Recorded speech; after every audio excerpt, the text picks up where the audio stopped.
dignitaries on the dais, off the dais.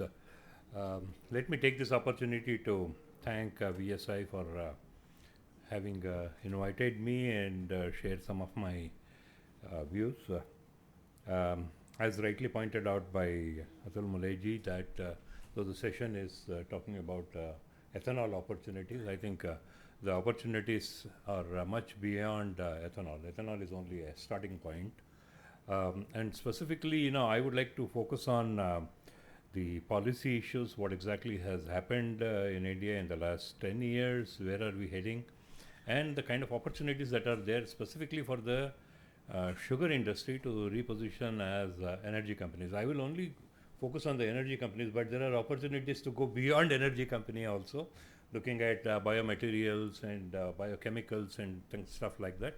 But let me focus more on the energy part of it. Well, when we talk about the biofuel program at the global level, almost every country has been talking about biofuel and they have a program.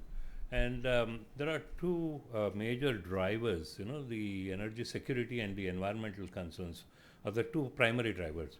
India being an agrarian society and our agriculture being at crossroads, we are also looking at how the biofuel program can really become a tool for rural development and, giving an impetus to the local economy.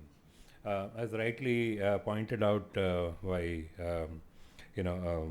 Atul Muleji, it's not biofuel blending is not a new program. In fact, we started out in the recent past, we started the program in 2002, 2003, when Ram Naik happens to be the Petroleum Minister. And I still remember, we had organized a conference in Bangalore where we had about 40, 50 members of the sugar industry who came there as a delegation requesting Ram Naik to start the blending program. And that particular conference, he made an announcement saying that we are going to start it. This happened in March 2003, and by June 2003, he had started the blending program. Unfortunately, it so happened that, in 2004, there was a new government and they did not take the whole program forward. But we had a policy in 2009. The policy was a good policy with a good target to do 20% blending by 2017 of ethanol in petrol and 20% biodiesel blending. But unfortunately, there was no program to get there. We had a good policy in place.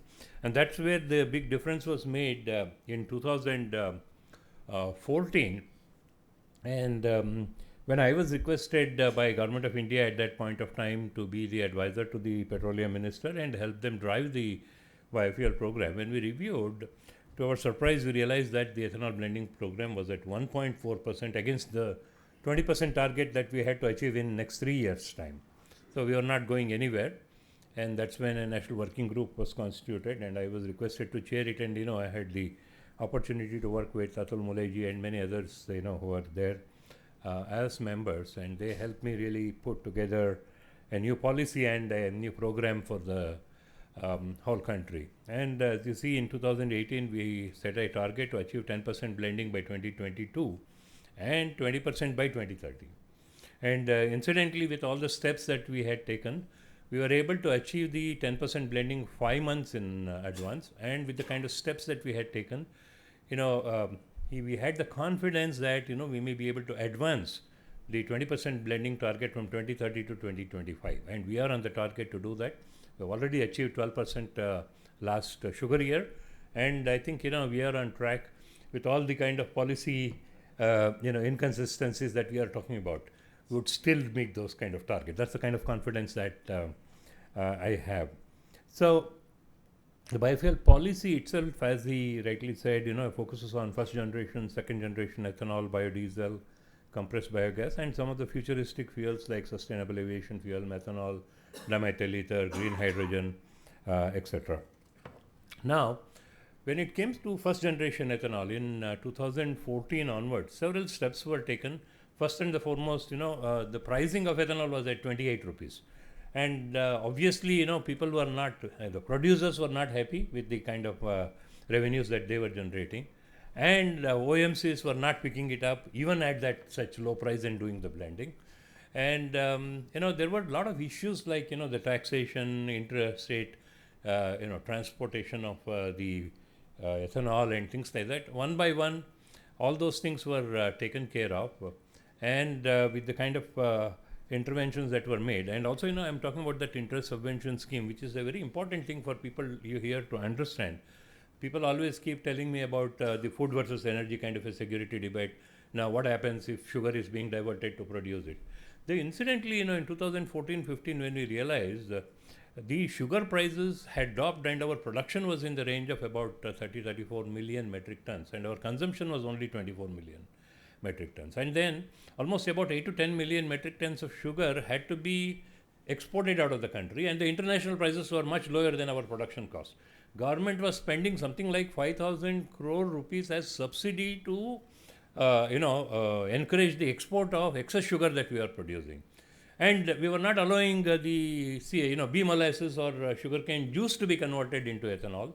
So our argument from the working group was saying that, you're spending 5,000 crores, and that sugar is going out of the country without affecting the sugar prices within the country, without, we will be able to divert that excess sugar and produce, ethanol. And that 5,000 crore rupees that you are talking about, why don't we spend that kind of money in creating the kind of infrastructure that is really required for building it? Government agreed, and that's how that inter-subvention scheme on first ethanol came into. And you have the prices. This is the latest price from 28 rupees in 2014. This is where we have now transition, and you get prices almost up to from sweet corn up to 71 rupees a liter, and the lowest price that you get is something like 56 for the C heavy molasses. So this is where we are when it comes to prices. Now, if you see the steps that we have taken, in 2012-13, it was so low, the production was so low. In 14-15, I think 500-600 crore liters was what was being procured for blending. And now we have already crossed the 5 billion liter kind of, and at 22-23, as I mentioned, we did cross 12%, and 5 billion liter is what the procurement was. And now from year to year, you see how the procurement happened and how the blending percentage was achieved, except 1 or 2 sugar years where the blending came down a bit. You see that there has been a very consistent growth. Now, okay. As he was mentioning about the second generation ethanol, you're also talking about the availability of the feedstock.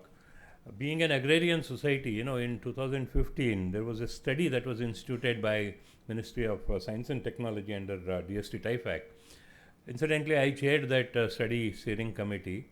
And from 11 major crops, what has been left back, the agricultural residue that has been left back on the farmer field, was something like 187 million metric tons. We produced about 1 billion. Out of the 1 billion metric tons of agri residues, there was already a lot of usage, but what was wasted on the farmer's land, burnt or unutilized, was in the range of about 187 million metric tons. And India has so many varieties of different crops that we grow. I am only talking about 11 crops. So if you really take the top 50 crops, then it may be going into about 2.5 to 3 billion metric tons. The challenge that we have is aggregation, storage, and making it in the, making it available in the form and factor it is really required for the processing, whether it is 2G, CBG, or whatever it is. So that is where been the challenge, and that is where a lot of policy interventions are there at this point of time, and encouragement to bring in investment into creating that kind of supply chain. When on this, I want to take one more minute on that particular feedstock.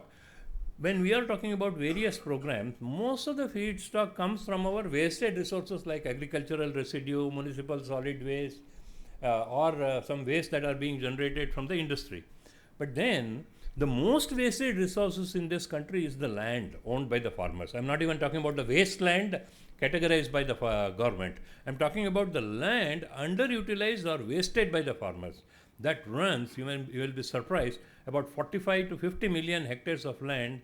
In the last 20 years, we have not grown anything. These are all arable land where farmer could have done it. For various reasons, there have been no agriculture there.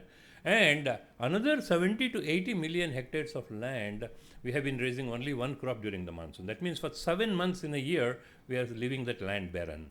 So we have the land which has been wasted. Can we think in terms of engaging the farming community with the right kind of interventions and with the right kind of energy crops? We can talk about energy crops, food crops for meeting our protein requirement, which is and growing our oil seeds. But if you are able to make use of the land which is wasted at this point of time, involving the farming community with the right kind of interventions, let me tell you, India can be a bowl of not only the food and fuel. Food and fuel both can be supplied, if not to the whole world, but definitely to the whole of Asia. It is possible for us to do that. But that is the kind of opportunity that we have when it comes to feedstock. And I think, when we started the white revolution in this country, we also had the challenges of supply chain. But today, nobody talks about the supply chain issues in the milk industry, and we have become the number one country when it comes to milk production. And this has happened in 40 years. 1981 is when we really Koreans started the whole thing. And in the bioenergy sector also, it is possible for us to become the major supplier of energy and feedstock that is probably required for the rest of the world also. So when it comes to feedstock, I am very positive about it. It's not really a negative story in India. It is a positive story with the right interventions. And of course, on the second generation, we were supposed to put 12, 4 are being fast-tracked, and 3 of them are coming with Praj technology, and one other plant with bamboo as the feedstock is coming with Chempolis technology from Finland. As he mentioned, IOCL plant has been commissioned. We are looking forward to a day when you really take it to 100% capacity production, and that is when the investor confidence really in the technology really goes up. But let me tell you, when it comes to second generation ethanol, we have already become the world leader. Across the globe, people have set up this plant and they have withdrawn. Basically, some of the technology challenges that they had, they could not overcome. But in India, we have overcome all the technology challenges that we have. And the challenge that we have is how do we really bring down the capex and the operating expenses. I think that is where people like Praj and a whole lot of organizations have been working on that. And I am telling you that once we build about 5 to 10 plants, the second generation ethanol will be on par with first generation ethanol. It's going to happen in this country. Well, this is the Praj picture that I have.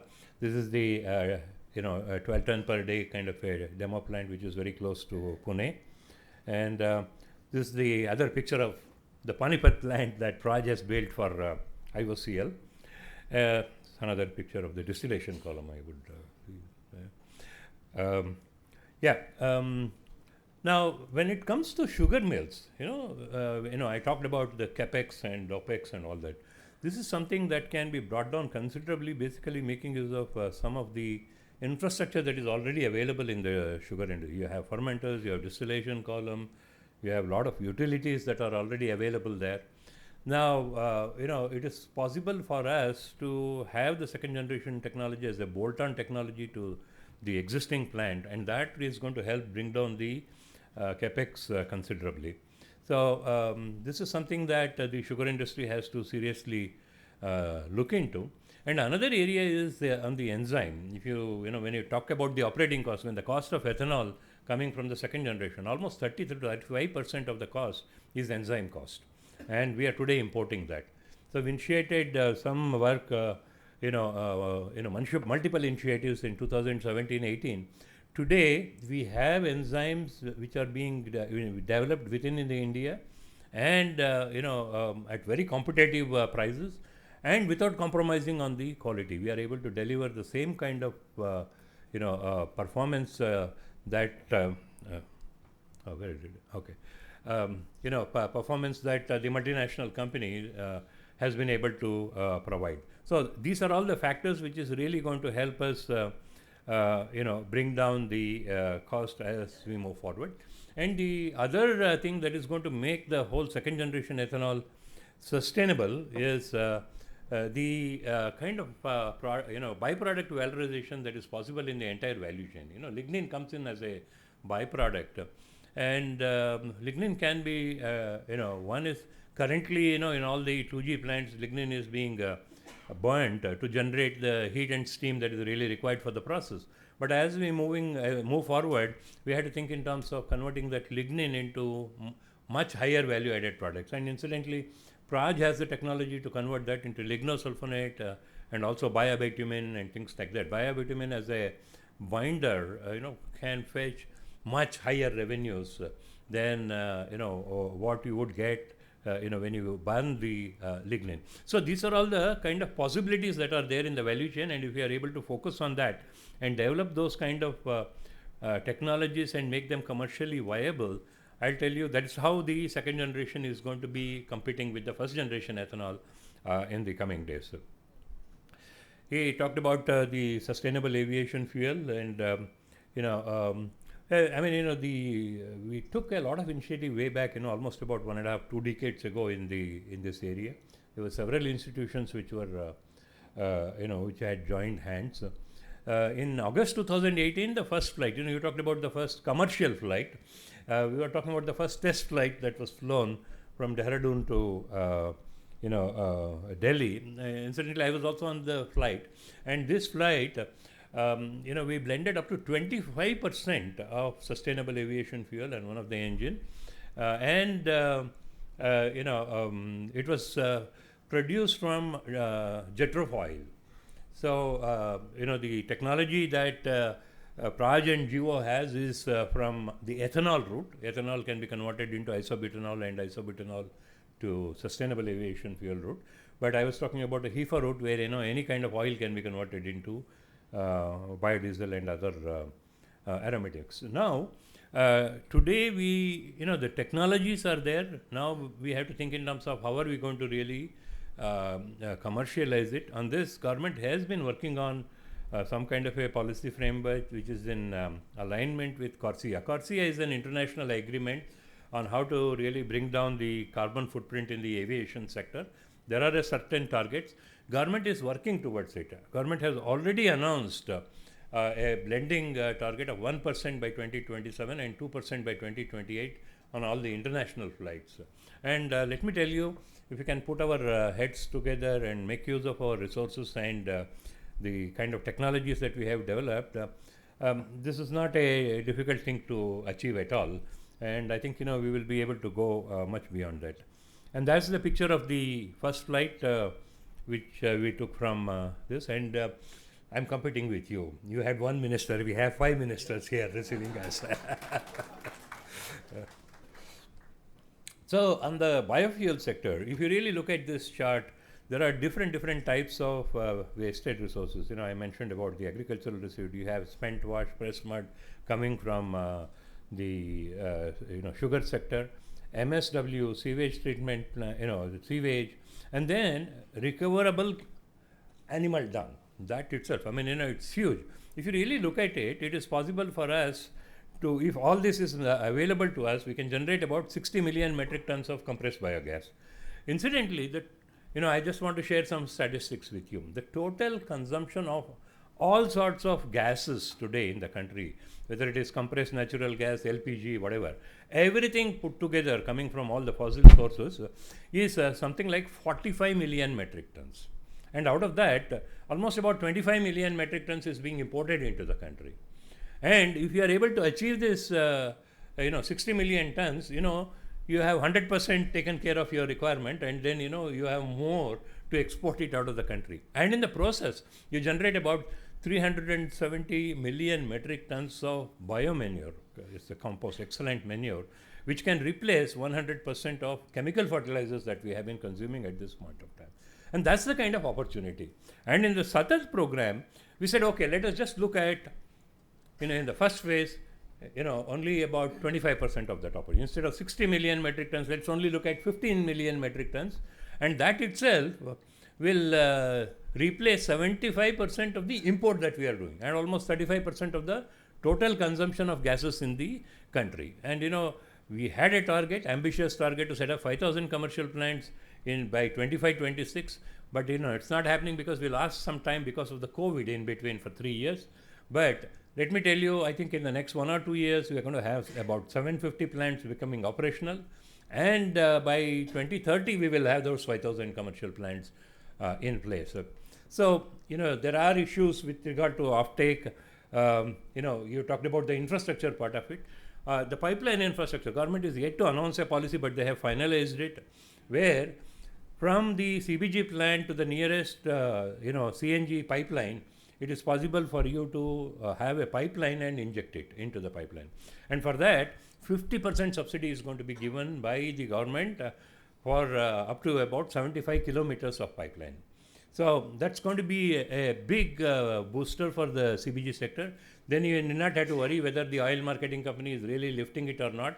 You produce it on a daily basis. Every minute you are injecting it into the pipeline and your revenue comes. So there is no worry about the marketing part of it. So that is the kind of ecosystem that is evolving. And also on the manure that is going to be generated, we have a lot of challenges because, you cannot compare it with the chemical fertilizers because, your nutrient content is low here. And then, the basic advantage with this is, you have the organic carbon which will go back into the soil. Right now in our agriculture, we are not replenishing the carbon at all. So this is where you have so much of organic carbon which can go back into the soil. And you also have certain nutrients. It is also possible for you to do certain fortification of this manure so that it can 100% replace the chemical fertilizers. So we have a huge opportunity in that area. So when you talk about CBG, it is not just the the biogas. We are also talking about manure, which could be an additional revenue stream. And the third one is carbon dioxide. We have to work on the carbon dioxide valorization and see, how we can monetize on carbon dioxide, because every plant is going to generate 65% methane and 35% CO2. If that can be captured and if that can be monetized, there are 3 sources of revenue. And the fourth, there is one more, which is the carbon. You mentioned about the carbon also. The market is emerging. Government is coming up with policy. For every ton of carbon saved, there is going to be some kind of an incentive that is going to be offered. There are incentives available in European and North American market, but we are going to be putting up a program here, and Ministry of Petroleum is already working.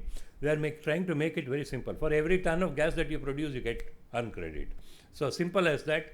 No complicated calculations and things like that, and there will be an ecosystem to market it within the country. So the policy is emerging, looking at the infrastructure that really needs to be created, how the industry needs to be incentivized, and how do you really create the ecosystem for marketing all this product. Everything is evolving at this point of time. And interestingly, this is the food waste to biogas plant in Pune, in the city, I think probably a few kilometers away from where we are sitting. And they process about 300 tons of food waste and produce about 13 to 14 tons of compressed biogas on a daily basis. And this is one, from paddy straw. This is one of the earlier plant that was set up, 100 TPD plant in Fazilka. And this is the first plant under Satat in Namakkal in Tamil Nadu, where they use press mud and poultry field. They use poultry field basically to increase the productivity. You have, probably 4.5% is the yield, gas yields with press mud. With poultry feed, it goes up to 7-8%. So they use that combination there. And I think this is the most important slide. Currently, you generate humongous amount of bagasse, and most of the bagasse is being used for generating electricity. Now, the bagasse-based electricity used to fetch about 7 to 8 rupees per unit. But with the deployment of the solar, and I don't think any utility is willing to pay the 7 to 8. Once your power purchase agreement ends, you are not going to get more than 3 or 4 rupees for every unit. Then it won't be viable at all. There's so much of bagasse can be released to produce, ethanol, and that lignin can be used for power and heat generation, and further value addition is also possible, as I mentioned earlier about lignosulfonate, bitumen and things like that.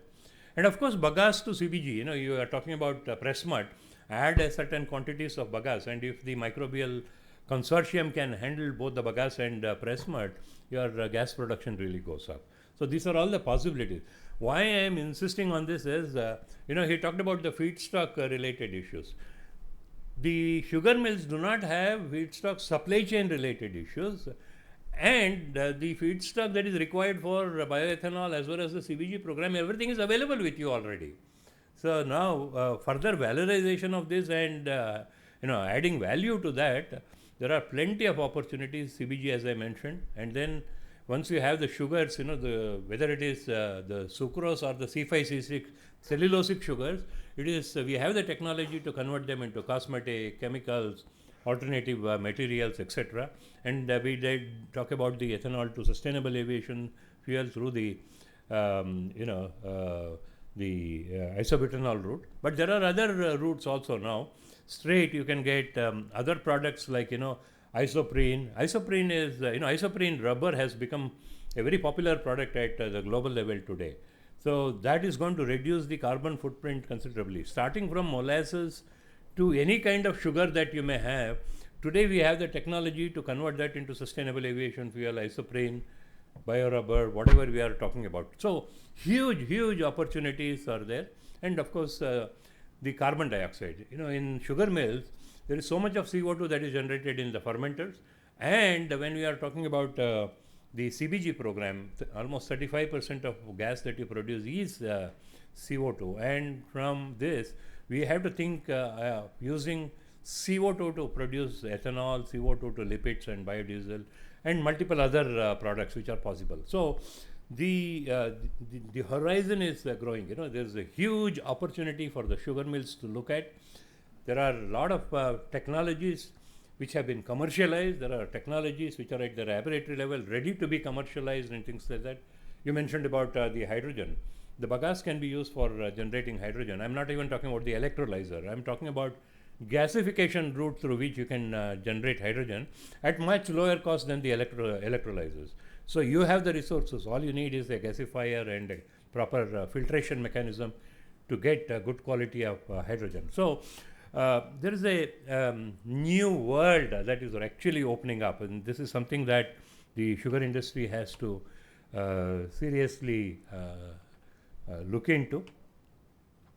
With one short note, I just want to end my talk, and this is specifically for VSI, so to consider.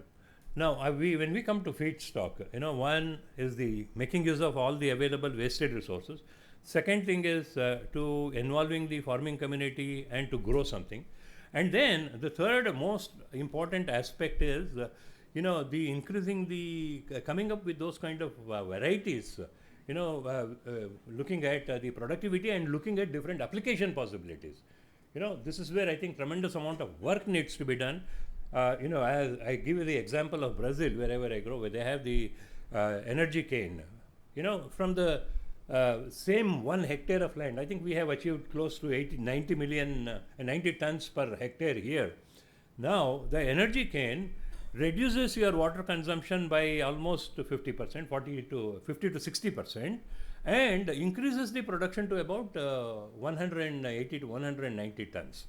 Now, the sugar percentage comes down, biomass goes up, but per hectare sugar production remains the same. It is not going to come down, but you would have generated more biomass, which means that the sugar mills may have to crush more cane to get the same amount of sugar, but then you will be sitting on two times more biomass, 2 times more bagasse, which can be used for all the applications that I have been talking about. So the kind of research that has happened in the energy cane and things like that, I think needs to be looked at and replicated here. That is one area that VSI has to look into. The second area is, as the sector has been growing, the biggest challenge that we have is the manpower. We are not getting the manpower. So being a institution where you are training people, and you have to really look into the bioenergy sector requirements and have the right kind of courses to generate the kind of human power that is also required from this institute. And we have people like Adul Muleji who will be able to give you a lot of inputs on the needs and requirement of the industry. And I think that is another area I think you should really be looking into. Thank you very much for the opportunity. Used to fetch about 7 to 8 rupees